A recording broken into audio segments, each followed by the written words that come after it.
Sir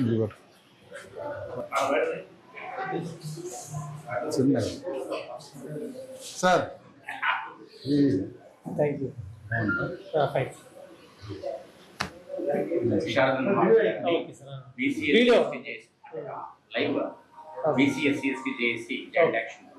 రాష్ట్ర లక్ష కిలోమీటర్ల మహాభూమి రథయాత్రలో భాగంగా వస్తున్న సందర్భంలో విషయం తెలుసుకొని చాలా సంతోషపడి సార్ థ్యాంక్ యూ సార్. మీరు డిఎస్పీగా ప్రమోట్ అయ్యారు, కంగ్రాట్ చెప్పడము, అట్లనే 2-3 విషయాలు కాస్త మీతో షేర్ చేసుకోవాలని వచ్చారు. కూర్చోండి సార్.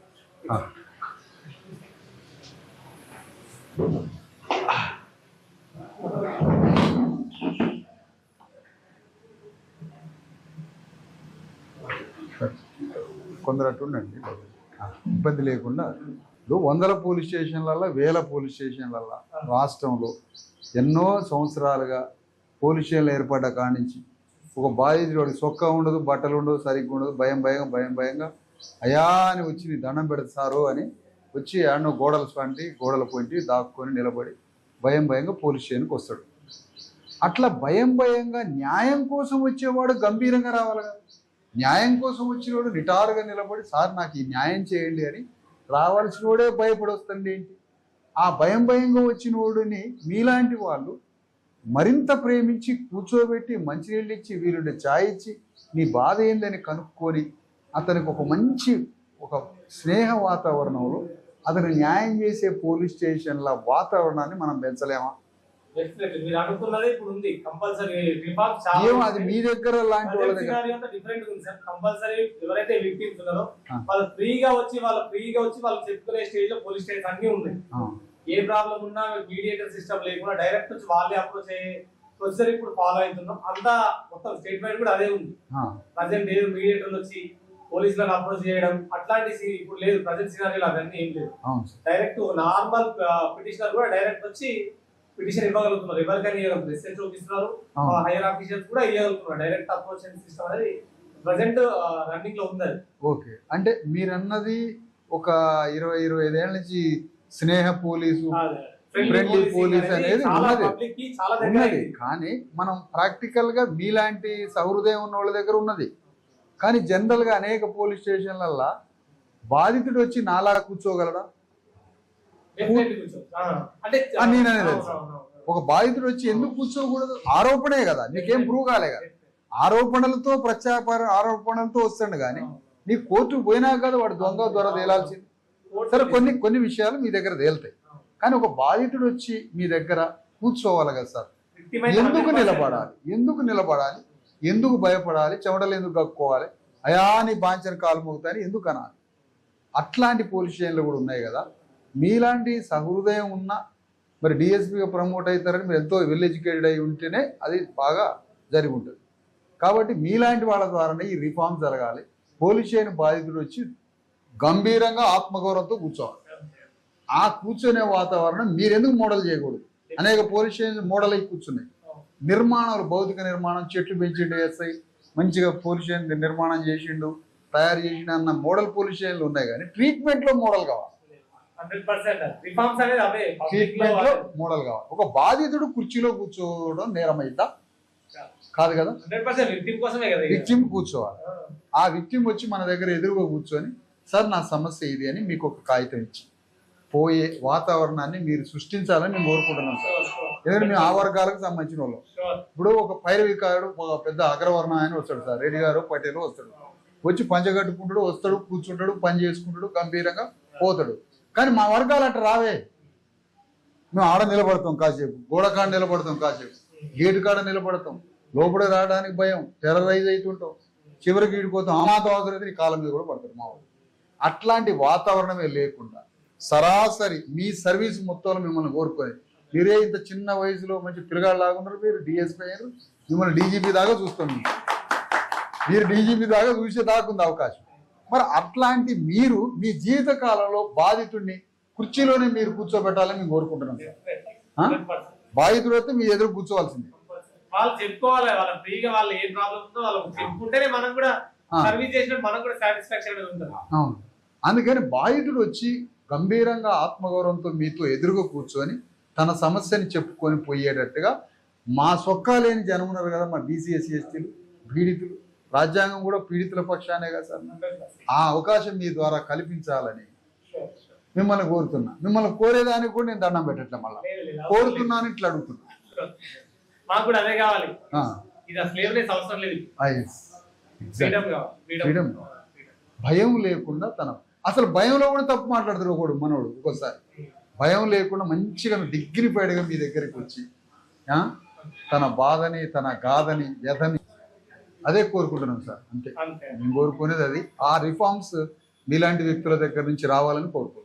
ఇదే రాష్ట్రం అందరికీ మోడల్ కావాలని కోరుకుంటున్నాం. అంటే మన మిత్రులు చాలా మంది మంచి మంచి వాళ్ళు ఉన్నారు ఆఫీసర్స్, వాళ్ళకు కూడా చెప్తున్నాం పోలీస్ స్టేషన్ల భయానికి చోటు లేదు. న్యాయాన్ని ప్రకటించాలి, న్యాయాన్ని అడగాలి, న్యాయాన్ని పొందిపోవాలి. అది మేము కోరుతున్నాం. ఈ పెద్ద పెద్దోళ్ళు వస్తారు, వాళ్ళు భయం లేకుండా వస్తారు, బాజాబ్తో పని చేయించుకుంటారు. కానీ మన వర్గాలు రాలేదు. అందుకని ముఖ్యంగా ఎస్సీ ఎస్టీ వర్గాలు, బీసీ వర్గాలని మీరు మంచిగా ట్రీట్ చేయాలని కోరుతున్నాం. థ్యాంక్ యూ మహేంద్ర గారు.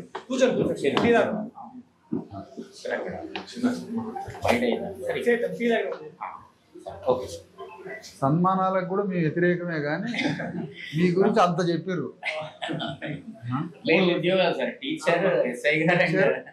టీచరు ఏది పట్టుకోవాలంటే డిఎస్పీ చేయాలి. న్యాయం ఈ పాత్ర ద్వారానే మనకు ప్రజలకు ఎక్కువ అవకాశం ఉంటుంది. ఏమైనా కోచింగ్ తీసుకుంటా అంటే కోచింగ్ ఏం తీసుకోలేదు సార్. టెస్ట్ సిరీస్ హైదరాబాద్ అశోక్నగర్లో 1.5 years దాదాపు 20 months. ఈ ఆపర్చునిటీస్ తక్కువ వస్తాయి సార్. వచ్చినప్పుడు మనం బెస్ట్ యూటిలైజ్ చేసుకుంటే మనకి ఇది ఒకటే లేదు, మన ఎడ్యుకేషన్ వేరేది ఏం లేదు. ఇంకేముంది మనకి. నేను టీ అయితే తాగను వాస్తవానికి, ఏదైనా డికాషన్ తాగటం సరే, ఏదైనా ఒక షిఫ్ట్ చేద్దాం. 1,00,000 కిలోమీటర్ల మా భూమి రథయాత్రని పెట్టుకున్నాం. 1,00,000 కిలోమీటర్ల మా భూమి రథయాత్ర. దాంతో రాష్ట్రంలో హాస్పిటల్స్, స్కూల్స్, పోలీస్ స్టేషన్, మన బతుకు 3 చుట్టే కదా. ఆరోగ్యం బాగాలేక హాస్పిటల్కి పోవాలి, మనకి ఎమోషన్స్ ఎక్కువ కాబట్టి కొట్లాటలకు పోవాలి. ఇన్సైడ్ న్యాచురల్ ఎమోషన్స్ అంటే ఒక సోషియాలజిస్ట్కి మీరు చెప్తున్నారు, ఇన్సైడ్ ఎమోషన్స్ సోషలైజ్ కాని వాడికి ఎక్కువ ఉంటాయి. ఎందుకు సోషలైజ్ కాడు అంటే మన వర్గాలన్నీ సమాజంలోకి రాలే, ఎడ్యుకేషన్ లేదు, కల్చర్ లేదు, సివిలైజేషన్ లేదు, సమాజంలో అన్ని వర్గాలలో ప్రధాన స్రవంతిలో కనెక్ట్ కాదు, సోషలైజ్ కాదు. కాబట్టి మన ఇన్బిల్ట్ ఎమోషన్స్ ఉంటాయి కదా సార్. కన్నీళ్ళు కూడా ఒక ఎమోషనే, పవర్ ఆఫ్ ఒక పవర్. ఏడుపు ఎమోషనే, దుఃఖం ఎమోషన్, కోపం ఎమోషన్, ఆక్రోషం, ఎన్ని ఎమోషన్స్. ఈ ఎమోషన్స్ తోటి మనిషి ఏం చేస్తారంటే లాజికల్ సొల్యూషన్లో పోడు, తీసుకోడు. ఆ ఎమోషనల్లోనే ఈ గొడవలు జరుగుతాయి. మంచి ఫంక్షన్లో బగార బోధిని కొట్లాడుకుంటారు, ఫంక్షన్ నుంచి మీ దగ్గరికి మళ్ళీ కేసు కొత్తవాడు. ఎక్కడైనా ఇళ్లలో ఫంక్షన్ చేసుకుని కేసుల పాలవుతారు అంటే ఎవడన్నా ఈ మన వర్గాలనే ఉంటుంది.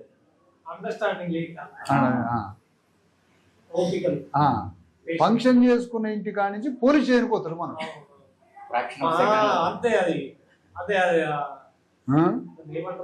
అదే అందుకని ఎమోషన్స్ కన్వర్ట్ ఇంటూ ఇంటలెక్చువల్ ఎమోషన్గా మారాలి. మన భావోద్వేగాన్ని మేధోపరమైన భావోద్వేగం మార్చుకుంటే సొల్యూషన్ క్లియర్ అవుతుంది. అవి లేకనే స్టార్ట్ అవుతాయి. ఇప్పుడు జైళ్ళలో మగ్గుతున్నది మొత్తం జైల్స్లో 90% బీసీఎస్సీ ఎస్టీ వర్గాలు. నేరాలు చేయకుండా అనవసరమైన నేరాలు ఇరుక్కొని ఎమోషన్స్తో కూడా భావోద్వేగాలతో కూడా ఇమీడియట్గా ఏదో ఒక ఎమోషన్ గురయ్యి కూడా కేసుల పాలయ్యి. వీటిని ఎమోషన్స్ నుంచి లాగ్ నుంచి క్లియర్ చేయాల్సిన బాధ్యత కూడా మనలాంటి వర్గాలకు ఉన్నది అనేది మరొకసారి.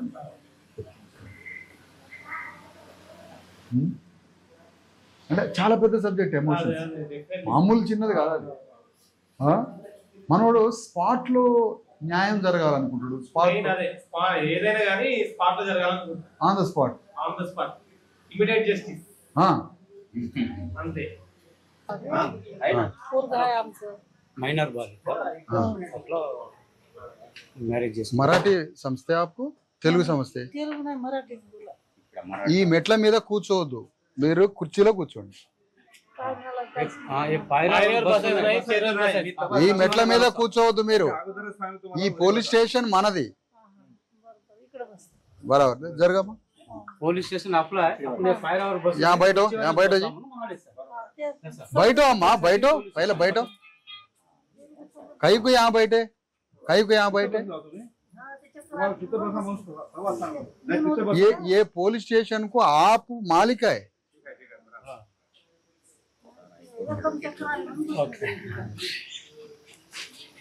ఇది కూడా ఇంకోటి మీ అసలు బోర్డు పోతుంది సార్ ఈ పేరు.